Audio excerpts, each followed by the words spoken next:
नमस्कार मित्रांनो, तर या लेक्चरमध्ये आपण मराठीतील 50 महत्त्वपूर्ण म्हणी पाहणार आहे.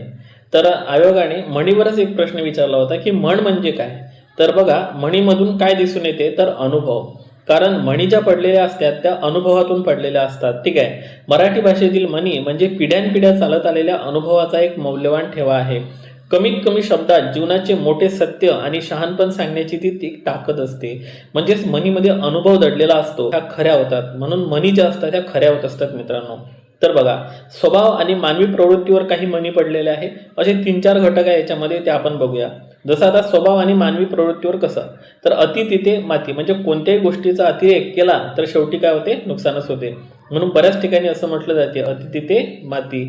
जरूर से हर ज्यादा चीज क्या होती है, तो ओ जहर होती है. लक्षात घ्या, म्हणजे अति तिथे माती.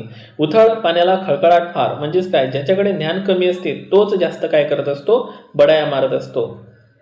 नाचता येईना अंगण वाकडे. म्हणजेच काय, स्वतःला काम करता येत नसताना साधनांना किंवा परिस्थितीला आपण काय देतो, दोष देत असतो. त्याला म्हटलं जाते नाचता येईना अंगण वाकडे. खान तशी माती. म्हणजेच काय, आई वडिलांच्या गुणांचा प्रभाव हा त्यांच्या मुलांवर दिसून येतो. गरज सरो आणि वैद्य मरो. म्हणजेच काय, आपले काम संपले की उपकार करणाऱ्याची आठवण न ठेवणे. ठीक आहे, लक्षात घेता आला. याला एक शब्द आहे कृतज्ञ. याला एक शब्द आहे कृतज्ञ.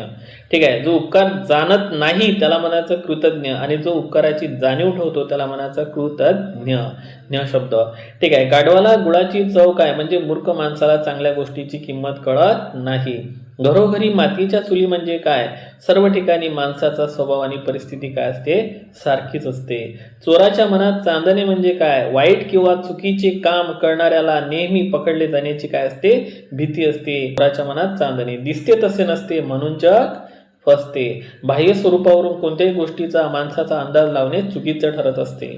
नाव मोठे लक्षण खोटे. म्हणजे काय, कीर्ती खूप मोठी असणे पण प्रत्यक्षात मात्र योग्यता त्याची काय असते, कमी असते. ठीक आहे. तर ह्या मानवी प्रवृत्तीवर होत्या. आता बघू संकट आणि परिस्थितीवर आधारित काही म्हणी. आगीतून उठून फुपाट्यात पडणे. म्हणजे एका लहान संकटातून निघून दुसऱ्या मोठ्या संकटात सापडणे होय. आयत्या बिळावर नागोबा. म्हणजे काय, दुसऱ्याने कष्टाने तयार केलेल्या गोष्टीचा स्वतःसाठी फायदा उठवणे. काखेत कळसानी गावाला वळसा. खूपदा तुम्ही ऐकलेले आहे हे म्हण. तर वस्तू स्वतःपाशीच असून ती सर्वत्र आपण शोधत राहतो मित्रांनो. जसं आपलं चॅनल आहे की भरपूर सारी माहिती तुम्हाला देत राहते, त्यामुळे लक्षात असू द्या, आपल्या चॅनलला फॉलो करा. ठीक आहे. नाहीतर काखेत कळसा गावाला वळसा असं होऊन जाईल. ठीक आहे. गरजवंत माणसाला अक्कल नसते. ज्याला एखाद्या गोष्टीची तीव्र गरज असते त्याला प्रसंगी लाचारी पत्करावी लागत असते. घरचे झाले थोडे आणि व्यायाने धाडले घोडे. म्हणजेच काय, स्वतःच्याच अडचणी भरपूर असताना दुसऱ्याने अजून कामाचा बोजा टाकणे.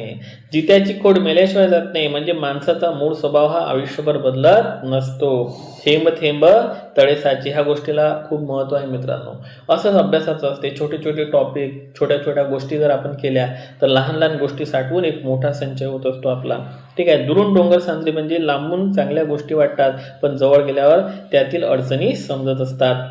ते लक्षात ठेवा. नव्याचे 9 दिवस खूपदा परीक्षेत आलेली आहे. कोणत्याही नवीन गोष्टीचे कौतुक काही काळच टिकत असते. ठीक आहे. बुडत्याला काठीचा आधार. म्हणजे मोठ्या संकटात सापडलेल्या माणसाला मिळालेली लहानशी मदत सुद्धा खूप मोठी असते. म्हणून इतरांना मदत करत राहा. तिसऱ्या गोष्टी आहे व्यवहार आणि शहाणपण शिकवणाऱ्या काही म्हणी आहे. ऐकावे जनाचे, करावे मनाचे. सर्वांचे विचार ऐकून घ्यावेत पण शेवटी स्वतःला जे योग्य वाटते तेच करावे. कर नाही त्याला डर कशाला. म्हणजे ज्याने गुन्हा चूकच केली नाही त्याने घाबरण्याचे काही कारण नसते. करावे तसे भरावे. म्हणजेच जसे कर्म आपण करू तसे त्याची फळं आपल्याला मिळते. जितके पाहावे तितके थोडेच. म्हणजे जगामध्ये शिकण्यासारखे आणि बघण्यासारखे खूप काही असते. दाम करी काम. ही म्हण काय म्हणते, पैशाच्या जोरावर अवघड कामेही सहज साध्य होतात. दैव देते कर्म नेते. म्हणजेच काय, नशिबाने सर्व काही मिळत असते पण स्वतःच्या चुकीच्या वागण्याने ती निघून पण जात असते. म्हणून ह्या गोष्टीचं नेहमी भान ठेवावं. न बोलण्यात 9 गुण. म्हणजे अनेक ठिकाणी शांत राहिल्याने वाद टाळत असतात आणि आपल्यालाच फायदा होत असतो. म्हणून न बोलण्यात 9 गुण. म्हणून काय म्हणायचं की, म्हणजे सहज आहे, एक पर्सनॅलिटी डेव्हलपमेंट मधला पार्ट आहे की कमीत कमी बोलावं. ठीक आहे. पाचामुखी परमेश्वर. म्हणजे बहुसंख्येत जे लोक बोलतात तेच खरे योग्य ठरते. ही म्हण पण परीक्षेत विचारलेली आहे. त्यानंतर बघा पुढं काय म्हटलेलं आहे पॉइंट. पुढच्याच ठेस मागचा शहाणा म्हणजे दुसऱ्याची चूक किंवा नुकसान पाहून आपण स्वतः सावध होणे. पेरावे तसे उगवते म्हणजे आपण इतरांशी जसे वागू तसेच आपल्याशी लोक वागत असतात. ओके, आता नातेसंबंध आणि जीवनावर काही म्हणी आहे सामाजिक जीवनावर. बघा, अतिशहाणा त्याचा बैल रिकामा. जो माणूस स्वतःला जास्त समजतो, शहाणा समजतो, त्याचे काम अनेकदा बिघडत असते. आपला हात जगन्नाथ म्हणजे स्वतःच्या कष्टावर विसंबून राहणे हेच सर्वात काय आहे उत्तम असं उदाहरण आहे. स्वतःच्या कष्टावर विसंबून राहायचं, ठीक आहे, कोणावर दुसऱ्यावर डिपेंड न राहणे म्हणजेच आपला हात जगन्नाथ. उंदराला मांजराची साक्ष म्हणजे काय, एका चोराला किंवा गुन्हेगाराला दुसऱ्याच चोराची काय मिळणे, साथ मिळणे. एक ना धड भाराभार चिंध्या म्हणजे एकाच वेळी अनेक कामे करायला घेतल्यास एकही काम नीट होत नाही, आपल्या सर्वांना माहित आहे. कुत्र्याचे शेपूट वाकडे ते वाकडेच म्हणजे काय, वाईट प्रवृत्तीचा माणसाचा स्वभाव किती प्रयत्न केला तरी बदलत नाही. कोल्हा काकलीला राज्य म्हणजे काय, लहान किंवा क्षुद्र माणसे छोट्या छोट्या गोष्टींनाही लगेच संतुष्ट होतात. IMP करा, खूपदा परीक्षेत आलेले आहे. आता पहिल्या टप्प्यामध्ये आपण सोप्या सोप्या म्हणी घेतलेल्या आहे. नंतर दुसऱ्या टप्प्यामध्ये ज्या 50 म्हणी घेऊ त्या याच्यापेक्षा डीपमध्ये घेऊ, ज्या आपल्याला एक्झाममध्ये जास्तीत जास्त विचारल्या जातात. आता ही सुद्धा मन परीक्षेत विचारलेली आहे. गरज ही शोधाची काय आहे, जननी आहे. अडचणी निर्माण झाली की माणूस त्यावर उपाय शोधतो. आता तुम्ही बसलाय, आता तुम्हाला तहान नाही लागली आहे तर तुम्ही शांत आहे, पण तुम्हाला जशी तहान लागली तसंच तुम्ही आजूबाजूला बघाल बॉटल कुठे आहे, बॉटल नसली तर तुम्ही काय करणार, माठाजवळ जाणार, पाणी पिणार, या पद्धतीनं. म्हणजे गरज निर्माण झाली तर आपल्याला बाकीच्या गोष्टी आठवतात. म्हणजे अडचणी निर्माण झाला की माणूस त्यावर बरोबर उपाय शोधून काढतो. ठीक आहे, हा एक पॉईंट सर्वांनी इथे लक्षात घ्या मित्रांनो, पॉईंट सर्वांनी इथे लक्षात घ्या. आता बघा, चपाती डावी काय आणि उजवी काय, दोन्ही बाजूने सारखाच फायदा किंवा परिस्थिती असणे होय. त्यानंतर बघा, जशी दृष्टी तशी सृष्टी म्हणजे माणूस जसा विचार करतो तसे त्याला जग दिसत असते. झाकली मूठ किती लाखाची असा प्रश्न आला होता, तर झाकली मूठ 1.25 लाखाची. आपल्या घरातील उणिवा गुपिते गुप्त ठेवणे हेच काय असते, फायद्याचे असते. आणि शेवटचा टप्पा, इतर काही महत्वाच्या म्हणी. टाळी एका हाताने वाजत नाही म्हणजे कोणत्याही वादात किंवा भांडणात दोन्ही बाजूंची चूक असते.